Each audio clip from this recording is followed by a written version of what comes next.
ख्वाजा, हमने देखा कि गुज़श्ता हफ्ते में अहम तरीन डेवलपमेंट्स देखने में आई और जो पाक चीन इक़्तिसादी राहदारी है उस पर इस्लामाबाद में पाक चीन मुशावरती मैकेनिज़्म इजलास हुआ, जिसमें जो नायब वज़ीर आज़म इसहाक डार हैं उन समेत दीगर सियासी जमातों के रहनुमाओं ने शिरकत भी की और चीनी जो वज़ीर हैं उन्होंने शिरकत की। चीनी वज़ीर लियो जियान ने कहा कि पाकिस्तान और चीन के इदारों और सियासी जमातों को अब मिलकर चलना होगा। तरक्की के जो अहदाफ हैं उसके लिए सियासी इस्तेहकाम बहुत ज़्यादा ज़रूरी है और पाकिस्तान और चीन की तरक्की से दोनों ममालिक को फ़ायदा पहुँचेगा। पाक चीन जो मुआहिदे हैं उनसे तरक्की के नए मौक़े भी पैदा होंगे। इससे अगले रोज़ वज़ीर आज़म मियां मोहम्मद शहबाज शरीफ की ज़ेर सदारत नेशनल एक्शन प्लान पर मरकज़ी एपिक्स कमेटी का भी इजलास हुआ और उसमें वज़ीर आज़म शहबाज शरीफ ने मुल्क भर से दहशतगर्दी और इंतहा पसंदी के खात्मे के लिए ऑपरेशन अज़्म इस्तेहकाम की मंजूरी भी दी। बिल्कुल, और इस इजलास से खिताब भी किया उन्होंने, कहा कि हम हर मामला फ़ौज पर छोड़ दिया जो ख़तरनाक रविश है।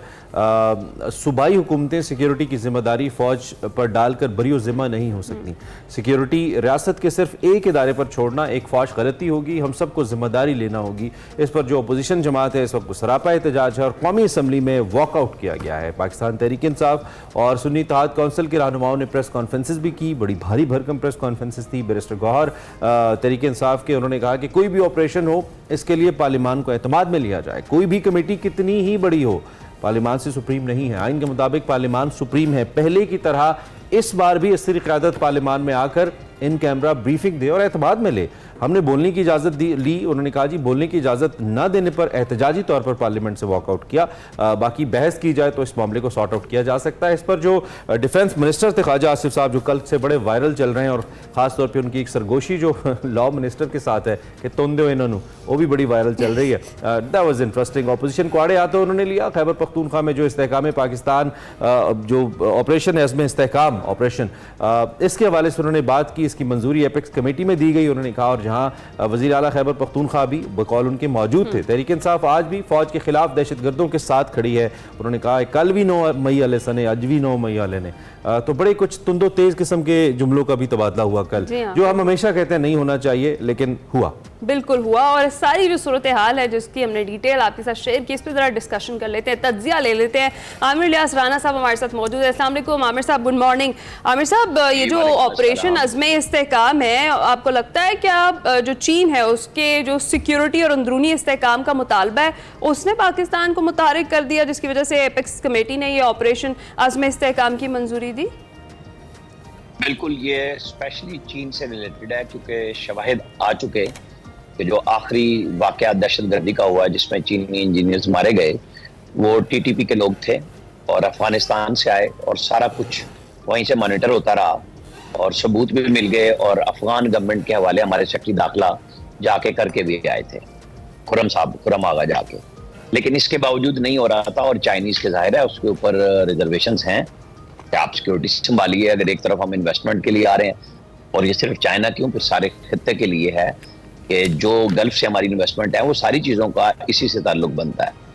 तो ऐसे में जब तमाम वज़राए आला, जिसमें मैं स्पेशली कहूँगा कि अली अमीन गंडापुर, या तो वो वहाँ पे एतराज़ कर देते कि मैं चीफ मिनिस्टर हूँ और मैं नहीं मानता, वहाँ उन्होंने मानना भी ओके भी किया और उसके बाद उनकी पार्टी के लोग उसको सियासी बयानिए के साथ कल पार्लियामेंट में आ गए। सारा तज़किरा हुआ लेकिन सनाउल्लाह मस्ती खेल साहब की जो गुफ्तगू थी वो भी उतनी ही काबिल एतराज़ है जितनी बाकी पार्लियामेंटेरियंस अगर हरकत उससे ज्यादा कर देते हैं पार्लिमानी अल्फाज के चुनाव में तो वो भी ठीक नहीं होता, चाहे वो कोई भी हो, किसी भी पार्टी से हो। हमें सबका जिक्र करना चाहिए।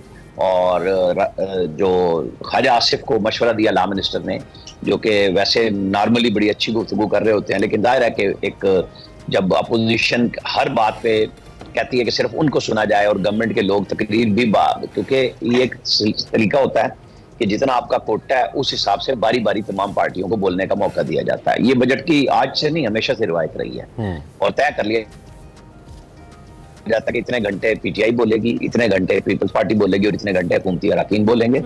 और जाहिर है जिनकी अक्सरियत है उनका टाइम ज्यादा होता है लेकिन अपोजिशन को मौका दिया जाता है। वो हर बात पे नुक्ता एतराज लाते हैं और यही जमहूरियत का हुस्न भी है कि उन्हें अपना माफी ज़मीर बयान करने की इजाजत भी होनी चाहिए। जैसे उन्होंने ये किया कि जी वो इस ऑपरेशन के खिलाफ हैं और ऐवान में अगर हमारे इंटेलिजेंस इदारों को और उनको नेशनल सिक्योरिटी कमेटी के हवाले से बुलाने का मुतालबा है, तो उसमें कोई अचंभा भी नहीं है, कोई बुरी बात भी नहीं है। उसका सिर्फ तरीकाकार होता है कि आप क्या उसके अंदर एग्रेशन शो कर रहे हैं कि जी हम प्रेशर में बुलाएंगे, या ये होती है क्योंकि एक दौर वो था जब इमरान खान कमेटी बुला के बतौर वजीर आजम आते ही नहीं थे कि मैं नहीं बैठूंगा। तो कल ऐलान हुआ है ना कि न सिर्फ शहबाज शरीफ आएंगे बल्कि बुलाएंगे, क्योंकि अभी काबीना से इसकी मंजूरी होनी है। जब प्रॉपर फोरम से मंजूरी हो जाएगी तो पार्लियामेंट में भी डिस्कशन लाएंगे, क्योंकि अगर सूबे का चीफ मिनिस्टर ना बुलाया जाता ना उसमें, फिर ये बहुत काबिल अच्छा, ये बड़ा अहम नुकता है जी, ये बड़ा अहम नुकता है। एक तो चीफ मिनिस्टर के हवाले से ये मैं अब इसी सवाल के दूसरे हिस्से में पूछता हूँ, लेकिन ये जो मस्ती खेल की आपने बात की है, क्या डोंट यू थिंक कोई ऐसी प्रॉपर ट्रेनिंग अब बहुत ज़रूरी है पार्लियामान में बैठने वालों के लिए कि टेलीविजन के ऊपर लाइव पार्लियामान से कुछ बराह रास्त जा रहा है और आप ऐसे स्लैंग वर्ड्स जो अमूमी तौर पे आप अपने हल्का अहबाब में भी इस्तेमाल नहीं करते, आप वो इस्तेमाल कर जाएं और पूरी कौम आपको देख रही है और फीमेल पार्लियामेंटेरियंस भी वहाँ पे मौजूद हैं। इंतहाई अफसोसनाक, काबिल मजम्मत, जो भी कहा जाए गलत नहीं होगा। एक तो इस पर ज़रा बात कीजिए, पार्लियामेंटेरियंस को बोलने का अंदाज सिखाया जाना कितना ज़रूरी है, नंबर वन। और अली अमीन साहब के हवाले से आपने कहा कि वो उन्होंने वहाँ पे एपिक्स कमेटी के अंदर जब बात नहीं की, तो इसका मतलब क्या लें? क्या उनको पता नहीं था कि मामला कितना सेंसिटिव है? मुझे इस पर क्या रिएक्शन, यानी कि वो पावरलेस चीफ मिनिस्टर आपको लगे इस वजह से उन्होंने नहीं किया, या वो पॉलिसी का वेट कर रहे थे, पार्टी पॉलिसी उस वक्त उनकी नहीं थी? इसकी बुनियादी वजह क्या है कि वहाँ पे एतराज़ नहीं हुआ और बाद में ताबड़तोड़ प्रेस कॉन्फ्रेंसेज हुई तहरीक इंसाफ की तरफ से? देखिए, वो ना रोटी को चोची कहते हैं और ना वो वजीर आला हैं जो अनपढ़ हों कि जी मुझे तो पेपर समझ ही नहीं आया और मैंने अंगूठा लगा दिया। ऐसी बात नहीं है। और इंटेलिजेंस इदारे जो हैं वो मुख्तलिफ चीजें हर चीफ मिनिस्टर के साथ शेयर करते रहते हैं कि हालात व वाक़यात क्या हैं। और अली अमीन गंडापुर को तमाम तर ब्रीफिंग मौजूद थी, उनका एतराज था तो वो बाहर खड़े होके, जैसे वो बड़े दबंग अंदाज में बात करते हैं, मीडिया तो मौजूद होता है, तो एक मिनट में केपीआ उसमें सारा पाकिस्तान का मीडिया आ जाता और वो कह देते कि मैं एतराज करता हूँ, मुझे नहीं बताया गया था, या मुझे इस फैसले से मैं इत्तफाक नहीं हूं, मैंने ये कसरत राय से हुआ है। कोई ऐसी चीज तो सामने नहीं आई। और जो बात आपने कही कि जी जिन लोगों को सिखाया जाना चाहिए, मेरा ख्याल है कि ये हमारे माशरती गिरावट का एक हिस्सा है जो पार्लियामेंट में भी नजर आ रहा है। ये हमारे और आपके बात करने से ही अगर कोई समझ जाए तो समझ जाए, आप क्लासेस दे के नहीं कर सकते। सब पढ़े लिखे लोग हैं, अनपढ़ बल्कि इन पढ़े लिखों से ज्यादा तमीज से गुफ्तगू करते हैं। ये भी बात नहीं है कि समझ नहीं आती। जिस तरह मैं चीफ मिनिस्टर की बात कर रहा हूँ, ये पूरी पार्लियामेंट पे सादिक आती है, इसमें खवातीन मर्द सब मौजूद होते हैं, गुफ्तगू के वक्त कोई किसी का लिहाज नहीं करता।